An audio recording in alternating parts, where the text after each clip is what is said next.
United States' direct involvement in the Israel-Iran war has drawn mixed reaction across the globe. While Israel lauded Trump's decision, the United Nations called for de-escalation. Russia has condemned the attacks. The Kremlin has announced that President Vladimir Putin has no plans to speak to his U.S. counterpart, Donald Trump, but added that a call can be arranged quickly. Russia has called the U.S. action irresponsible and a gross violation of international law.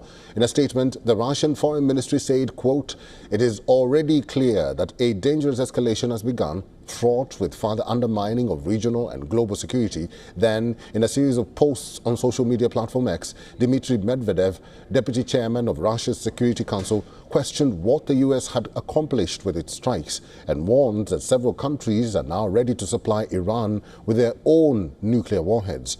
China, too, condemned the U.S. airstrikes through its state media and warned that Washington may be repeating past strategic mistakes. Beijing said in a measured diplomatic approach, prioritizing dialogue over military confrontation offers the best hope for stability in the Middle East.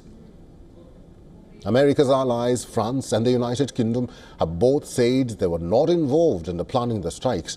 French President Emmanuel Macron has urged Iran to resume diplomatic talks after holding talks with the Saudi Crown Prince and the Sultan of Oman to review the developments. The UK, meanwhile, has backed the US strike. Prime Minister Keir Starmer called on Iran to return to the negotiating table, saying the country's nuclear program was a grave threat to international security. Concerns about the Iranian nuclear program and been very clear that Iran cannot have a nuclear weapon. The US has now taken action to alleviate that threat. It is important that we now de-escalate the situation, stabilise the region and get the parties back around the table to negotiate. And I've been speaking with international leaders this morning to that.